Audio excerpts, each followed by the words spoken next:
Your car is now wearable. Yeah, it's wearing you.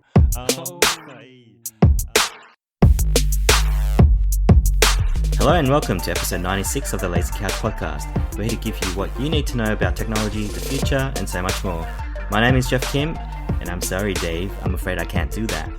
My name is Kelvin Lee, and the C in CES is apparently not consumer anymore. It's been like that for a couple of years, man. I know, but this. I think this year is even worse. Is it? What is the C? What I was going for was like this. A lot of this year's is just so far fetched. But anyway, we'll talk about that in a second.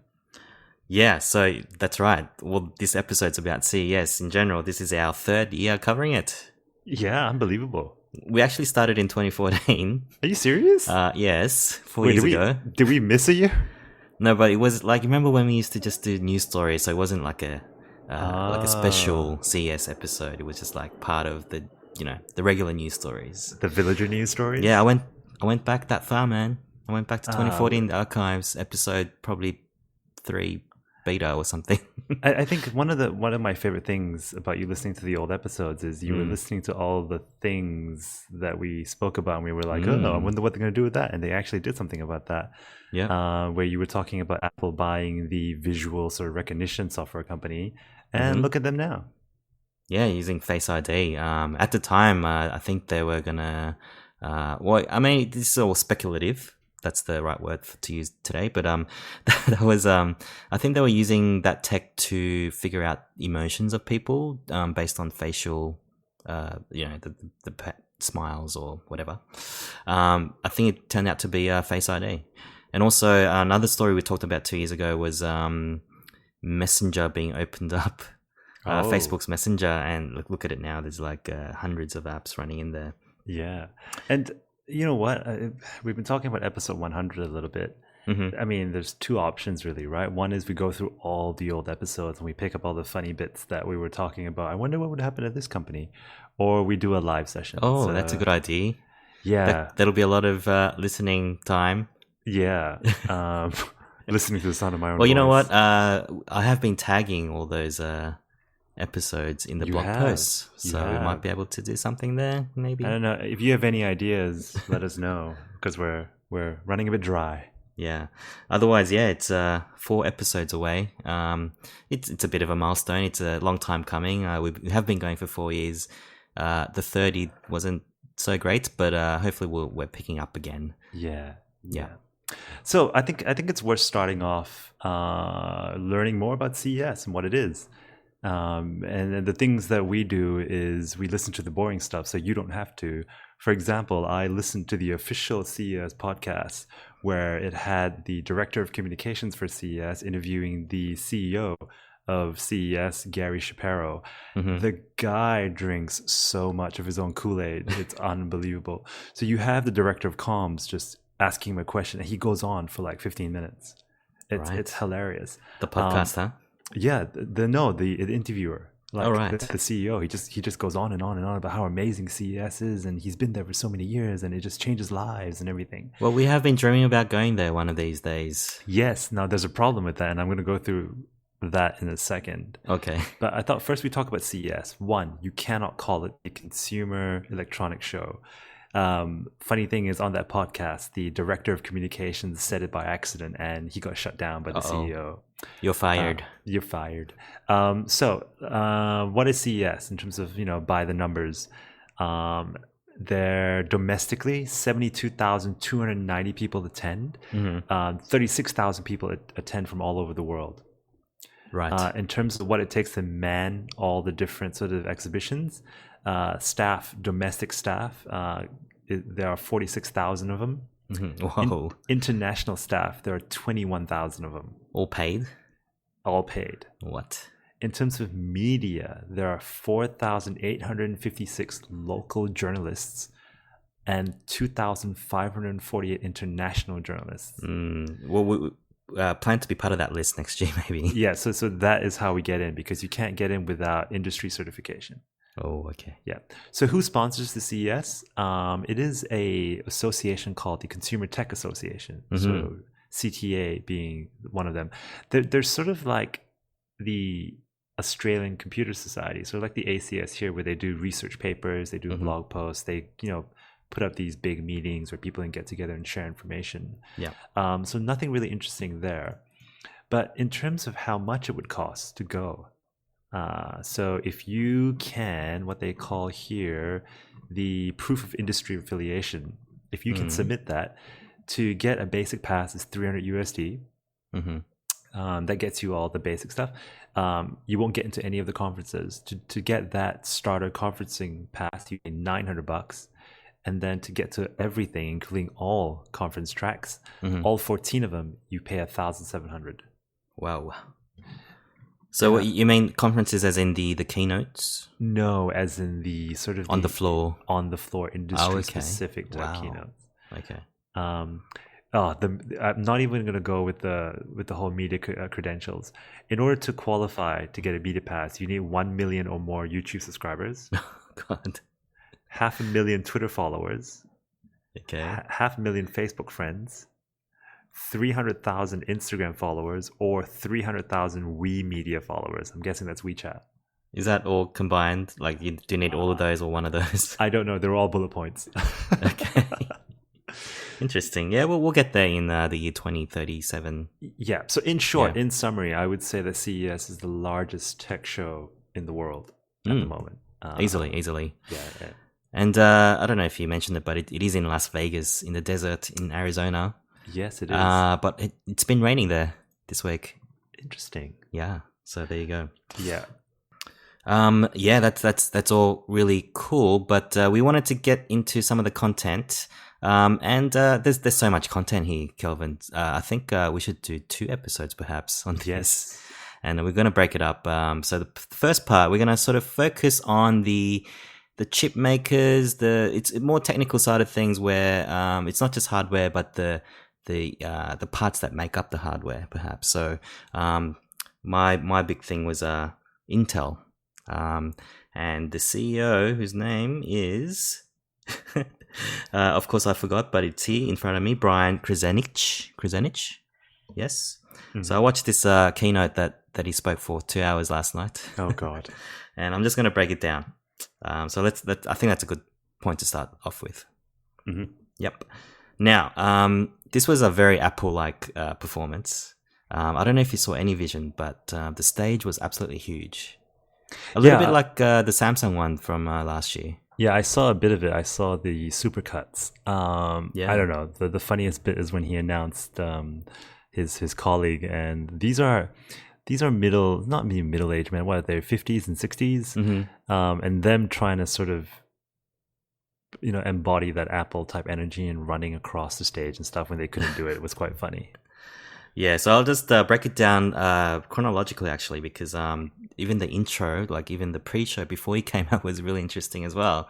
So imagine, I think at the time there was a live stream through the Intel's YouTube channel, and I'll just rewatch that.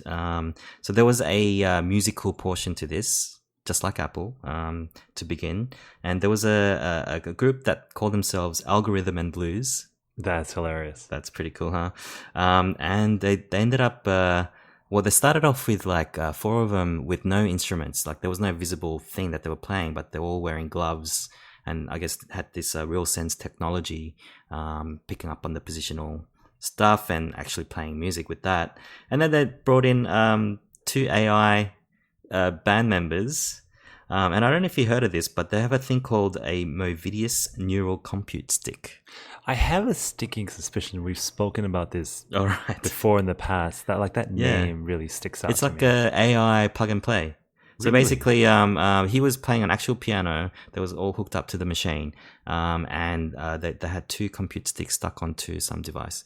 I couldn't tell what it was exactly, but basically, they're just jamming together. So the guy would play a little bit of a piano tune, and the bassist might play back based on the machine learning and what sort of sounds are being produced, including the melody and the beat, and then there's a guy actually playing the air drums. It was pretty cool as well. And this happened live supposedly live in front of the audience, which I think there was about 10,000 people there. So was the AI responding to the piano in real time? Exactly, yeah. Crazy. That was crazy. And the way they did it as well, they had two big banners come down, as a screen, and that they overlaid the AI bots with the guitar. They kind of look like Tron characters, if you know what I mean. That was really, really cool. And the second part was like a dancing thing where this 12-year-old girl, who's apparently the next big thing, she was like sort of doing contemporary dance, and that stage that was all digital, the background as well as the floor, it was all sort of interacting with her in real time, based on where she was going and what she was doing. And then there was dances with trampolines. Those trampoline sort of not trapeze, but they sort of like bounce off trampolines and they go off the wall and Yes. do all these tricks. And they're doing that. They're all wearing these, real sensors, and it was picking up all the movements as well. It's a little bit hard to describe audio format, but definitely I'll try to find the clip for that and maybe share it with you. It'd be worth watching because that wasn't captured in any of the supercuts. Was it? Interesting. Yeah. Anyway, let's get on to Brian Krasenik's talk. He actually first started with a little bit of a spiel on the whole Meltdown and Spectre issue. So for those that are uninitiated, this is a thing, I guess you can say, that happened last week where the fundamental laws of computing is basically out the window. So what's a good way to put this? So basically, anything that came out since 1995, if you bought a computer or a phone or anything that has a CPU, you're potentially vulnerable to some attack. Yeah, and I think it's worth also explaining how the chips work and why they had to do this, because at some point, if you think of it like a car engine, you can't keep making the engines bigger and bigger and bigger, right? Yeah. It's just physically impossible. So they started to put a lot of smarts into it, and this is where it's catching up on everyone. Yeah, so I did a little bit of reading today on how this works and why it's happening. I'm not going to go into too much detail, but I probably won't use some of the analogies that's being talked about as well. So bad. But essentially, this is to do with how there's a massive disparity between like a CPU processing something, like doing an action, versus retrieving data from various data sources. So I'll use one analogy here because this paints a really good picture of how CPUs and computers work in general. So if you thought of getting something from the CPU's register, like it's like sort of getting something from your brain, right? But if you wanted to access some data in your disk, a hard disk, doesn't matter if it's solid state or what, it's like going to Pluto and back. So this is mind-boggling, right? So there's all that time in between where the CPU is just literally waiting for an eternity for something to happen before an action can be done. Now, the way Intel solved this back in the 90s was they created something called speculative execution, and the chipset is literally predicting what you're going to do. So the vulnerability comes from there's two branches where some execution can happen. The CPU will predict it'll go to branch A, but there's some trace that sort of decision had happened, and apparently the meltdown vulnerability is for there's some sort of a ghost effect in that process. So some malicious person can actually go in and find out what that was, and it could be a password or it could be financial data. So Intel made this very clear that there is no recorded or reported known sort of exploitation of these vulnerabilities. It's something that Google picked up because for some reason Google built either a software or some sort of computer that was actually looking at all this ghost data. Yeah, so the funny thing is it's not just Google, but there was a bunch of other research labs that were working on this at the same time, and somehow managed to work out that they were been working on the same thing. And curiously, there was some sort of leak just because I think those that were in the know was looking at the kernel for Linux, and that's obviously that's all open source. So that's how actually the leak happened. There was a NDA, or I don't know if that's the right sort of term for this, but it was meant to come out a week later, and that's why everyone's sort of been running around. Anyway, we're getting a little bit sidetracked, but Brian Krzanich was basically, started the keynote saying, this has happened. He didn't really take blame for it. He kept on saying this is an industry issue. So Intel will be working with the industry to make things right, and blah blah blah. So I don't know. That's I think it had to be said, but I think he should have said apologize in some way. I'm not sure. Yeah, I think he could have represented the industry, and been that sort of poster boy for it. But I don't know. Maybe because there was no known attack, that there wasn't really much to apologize for, and that might have created panic. But what they are saying is that once all the operating systems at Intel and everyone patches it, everything will be 30% slower.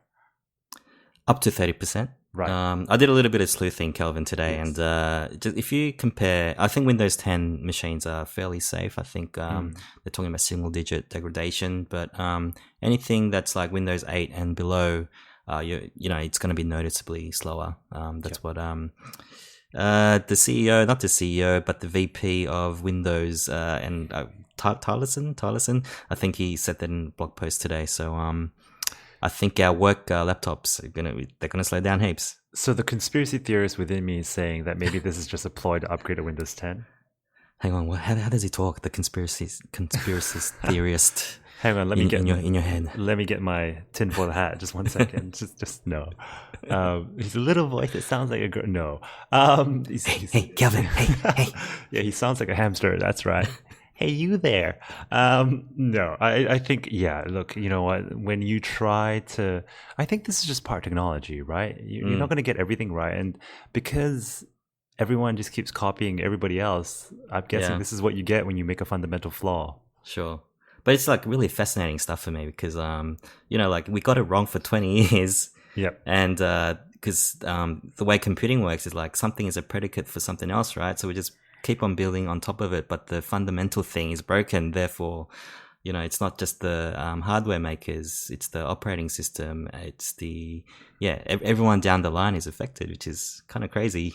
I'm going to put this in the same basket as the Millennium Bug and just say nothing big will happen. It's just us freaking out and we'll fix it. Yeah, but like if we didn't invest all those billions of dollars, like maybe something would have happened. We will never know. It's one of those things. We will never know. Yeah, okay. Maybe we need to be in a parallel universe, perhaps. But again, we're getting sidetracked. As we do. I'll go on to the CES keynote by Brian now. So the big theme for his speech was about exponential growth of data in capital letters. He's saying that by 2020, an average person will generate 1.5 gigabytes per day. It's not too much if you think about it, I suppose. Apparently, it's twice what's happening right now. An autonomous car will be 4 terabytes per day, and a smart factory, maybe producing solar batteries or whatever, will be 1 petabyte per day. What is a petabyte? That's like a... Oh, God. 1,000 terabytes? Is that all? Which is 1 million gigabytes? I remember talking about this in the early days, but I know. I think we got up to like a macrobyte or something. If you want to put it into sort of more digestible terms, your 128 gig iPhone can only store about 100 days worth of data of an average person. Oh, that's true. Yeah, if you keep everything. Yeah. And I've got a big quote here. Data is the foundation of innovation. So this is sort of the underlying theme that he had throughout the 2 hours. I'm going to skip a little bit quickly here, but I think there was sort of a few, maybe 3 themes to this. And he talked about immersive media being sort of the driver for what Intel's doing right now. The cool thing, I didn't really think of it this way, but capturing... And because we've sort of been playing with VR a lot recently, like something like volumetric video, which is, I guess, 3D video. Like if you think of a pixel, it's just sort of you arrange them in a 2D environment, but what does that mean in 3D space? It's actually pixels in 3D, right? So they coined the term voxels volumetric video. Right. I know I saw this. I think the Yeah. explanation was really cool, right? I mean, everything we Yeah. see is in 2D, like me looking at my monitor now, but Mm-hmm. 3D is not just one step up. It's like an exponential step up because how are you going to track movement, depth, the distance? Mm-hmm. It's just nuts. Yeah, so that's right. Yeah, so he went into the history of how motion picture was actually invented by this guy in the 1900 something or other, where he set up a set of cameras, and back in those days it was just like a very simple cameras, right? And he arranged them in a row, and he got a horse to run across that field of view, and he somehow managed to take photo, where the horse was going. So this was how a movie was actually invented. So he's sort of equating this moment to that, where from 2D we're going to 3D. So big moment, maybe not. But I think it depends on all the applications that'll happen on top of this, which I'll talk about now. Yeah. Yep. Do you want to say something? No, I think the NFL sort of when the NFL guy came up and explained an actual use of it, it became a lot clearer to me. Sure, yeah, I think sports entertainment, that's probably the first application for this. The other application is gaming. I'm not sure about actual movies, because they also showcase the Intel Studios, which they're building inside LAX airport, which is kind of crazy in itself, where this was the first. They shot a scene in this studio where they use this technology, which is made up of 100 cameras, like in a circle, if you can sort of imagine that. It uses 10 petabytes of, on the site there's 10 petabytes of storage just to make this happen. And it was like a very short sort of 30-second clip. They showed sort of the 2D version of it first, just our normal sort of camera angle. And then they showed the sort of bullet time sort of effect version as well. I found it really funny, that little sort of Wild Wild West scene they had. All I could think about in my head was two things. One, John Woo was already making movies like this. Mm-hmm. And two, we had that in Matrix in the 90s. Yeah, so I think the main difference, I did think about that, because that happened in 99, where the Wachowski brothers invented that. That was a very small scale. I think they're going a lot bigger scale here, where they're sort of thinking about making a whole movie with this sort of method, right? So, for the Matrix, that was just a short clip, maybe like 10 seconds or something like that. Yeah. And that was, I think most of that was CGI, right? This is like actual physical footage. Yeah. So like I said, I don't know if this will take off as such, but for sports entertainment, where you can sort of see replays and sort of become the player, as it were, to catch all the action. But I think this opens it up for a lot of creatives, like maybe 5 years down the track we'll be thinking, oh, of course that was gonna happen, you know what I mean? Like, but right now we just can't think of it. Episode 200, we're making a comeback and listening to all the Knicks. No, okay. Yeah, well, speaking of episode 200, I'm going to talk about some of the future of computing, which Brian talked about.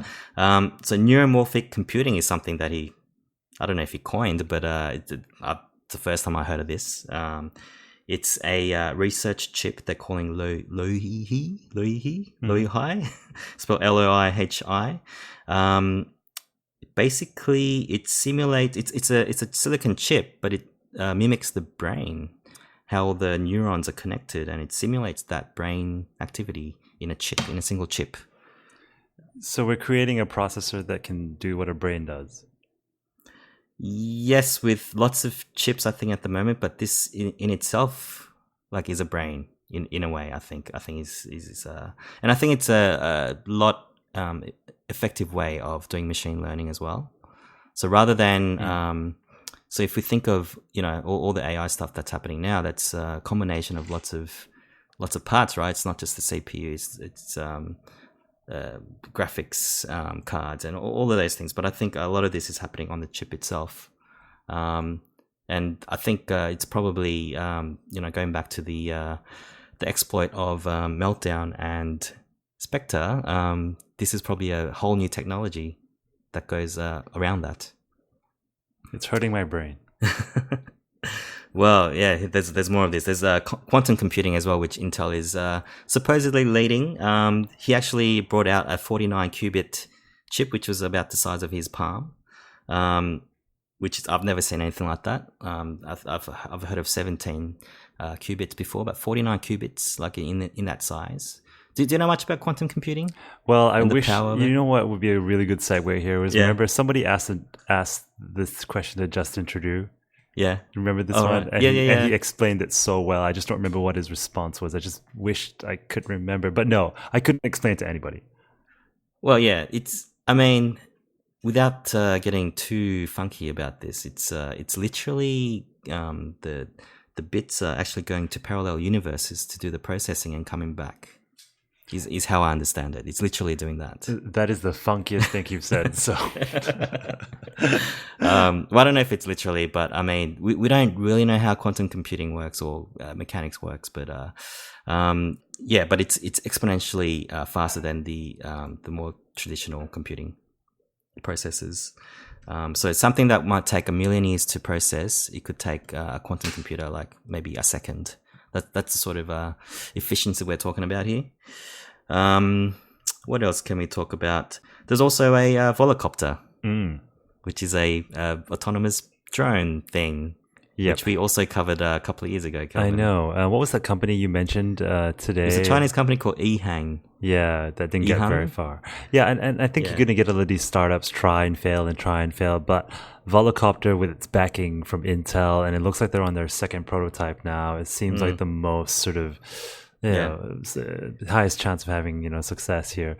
Not a lot of mileage. It can only run for half an hour, so you're looking at inner city sort of urban travel from building to building. Yep. And maybe who knows, even delivery and things like that. Yeah, and they're definitely ahead of the game because I think, to my knowledge, they're the only company with a sort of autonomous drone sort of category to be sanctioned by governments to fly within Germany and Dubai.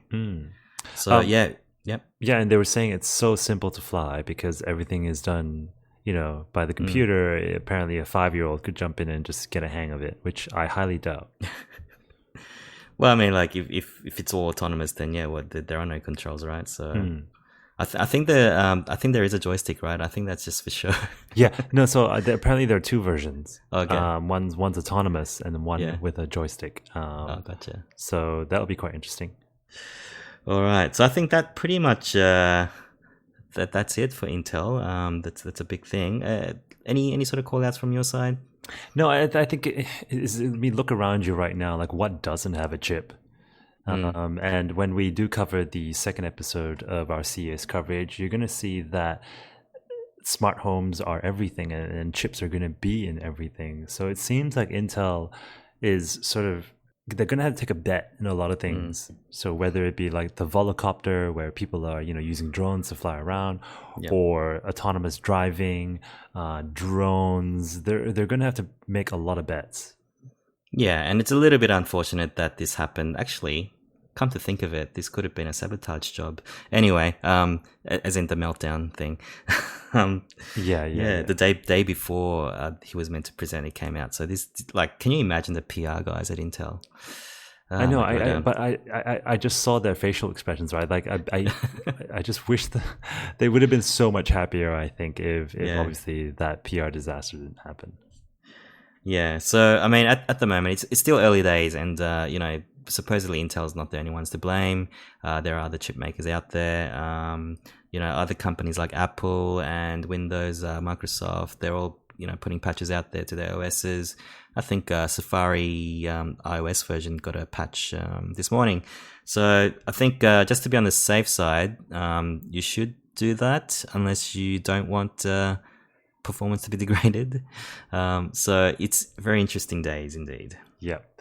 Wow, that was a lot on just Intel alone, but they are the largest chip manufacturers in the world, so they definitely deserve the airtime they're getting from us.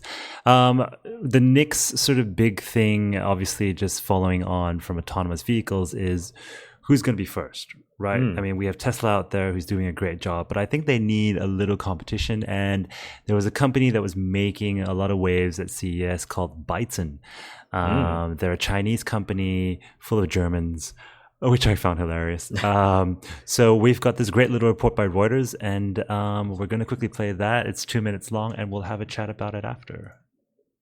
Dream or reality? With a massive dashboard screen that stretches along the width of the car and a tablet device on the steering wheel, this self-driving electric car is aiming to be the next generation smart device. It's called Byton, and it's the latest Chinese prototype to be unveiled in the U.S. I'm Reuters' Jane Lan-Healy here at the world's largest tech show, CES, in Las Vegas, and it feels a little bit like deja vu and make-believe, and that's because once again we're shown these high-tech cars that promise to revolutionize driving, but we've heard those promises before. At the last two CES conferences, Chinese car company Faraday Future rolled out its flashy electric autonomous car prototypes, and in between in San Francisco, another Chinese technology company, LeEco, spent lavishly to show off its vision. But now the man behind both those ventures, Zhao Yueting, is placed on an official blacklist in China as his companies are crushed under debt. So how is Byton different? Karsten Brightfield is co-founder and CEO. The difference is our plan is still exactly the same, and we delivered every single milestone up to now, and I'm really, really happy and touched and moved that we were able to deliver today's milestone as well. And other parties who have been out with much bigger visions, they were not able to deliver and face serious difficulties right now. Brightfield says he left his 2-decade career at BMW when Chinese investors asked him to lead a new self-driving car venture. After all, this would be a company with German engineering, Chinese manufacturing, and investors from the largest auto market in the world, which also has a strong government policy to support autonomous vehicles and smart cities.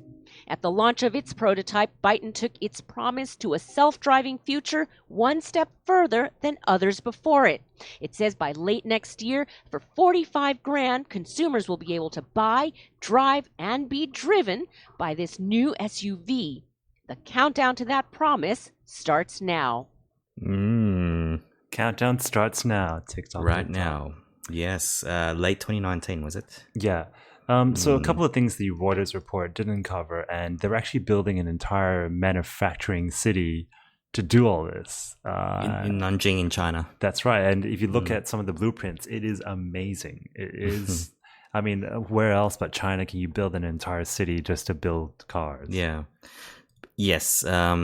I didn't quite get, though, what the difference was with these guys. Is it just because they're on the timetable and they're hitting their targets? That's right. Germans and timetables. That's all you do fall back on. I found it quite funny. Oh, they should have got the Swiss. Yeah, I think it's all a little bit hazy, but it did sort of allude to the fact that the Chinese government is now sort of putting their backing behind this.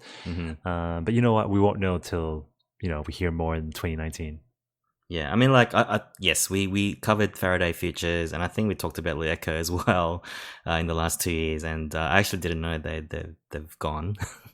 I was actually very excited about Faraday Futures, the FF40, was it? Something like that. Yeah, but what is the difference? In terms of the actual automobile, can I call it that? They're focusing more on the tech side of things, not so much the performance of the car. Especially, or at least in the presentation that they gave. So you got things like the 49-inch dashboard. That's bigger than my TV, by the way. Yeah, well, it's longer. Yeah, it's yes. They've also got a 8-inch tablet on the steering wheel. Yeah, why not? So it's 2 big screens. Also, you can unlock the car with your face. There's some sort of Face ID technology there. It's gonna go all in on 5G connectivity. They made a point of having no sort of visual aids in terms of this is an autonomous vehicle, because like usually those Google cars have those big lidars on the rooftop. There's no signs of those. What else is there? In terms of mileage, it gets 300 miles per charge. Charges 80% in 3 minutes, that's not right. 30 minutes, I think that should be. Yes, 30 minutes. Not yet. Not yet. Not quite there. Yeah. So yeah, I mean, if they've hit those targets, then by all means, I think it's possible. But I don't know. skeptical, I guess. Yeah, all for the low price of 45,000 USD. Which is that less than a Tesla 3? That yes, a Tesla 3 is 35,000 Yeah. USD, I believe. A couple of other things stood out for me. There are no side mirrors. It's Yep. all cameras. Mhm. And there's 12 cameras on this car. And just in case that it needs more data to sort of make a call on things, it's got radars everywhere. Yeah. So looks good.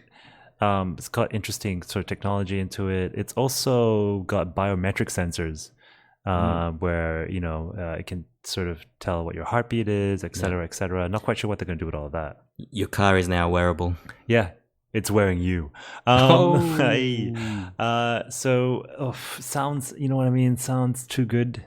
You know what I mean? Yeah. 2019, $45,000. Oh, I think we would all love for this to be real. You know. Yeah. I don't know. I think once the factory gets built, I think we can say yes. I think 50% chance. Yeah, 50%. Yeah.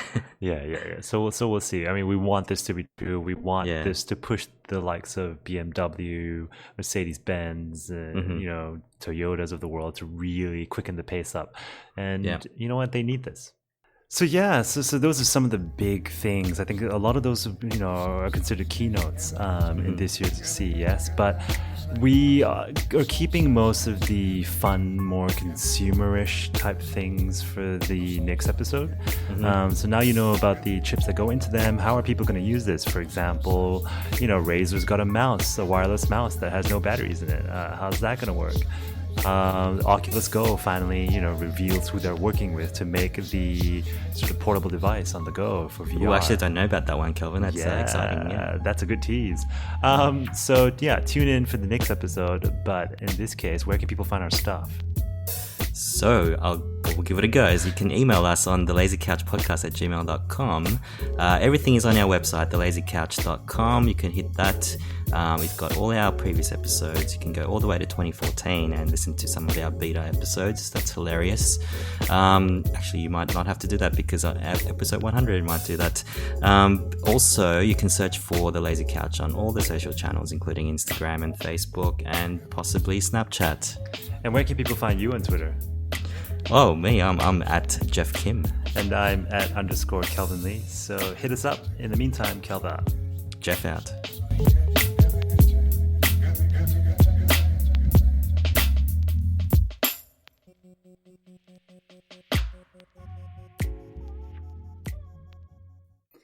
We're not on Snapchat, are we? God damn it. Now we have to get Snapchat. I was trying to think of what's the other thing that we're Periscope? Peach. We talked about Peach. I got on Peach this morning because I was listening to an old episode. Is there anyone on Peach? You're on Peach. I'm so proud. It's still going. It's still on the App Store. What the hell? Do you remember Peach? Yes. Oh, okay. Yeah. There must be something else we're on. Anyway.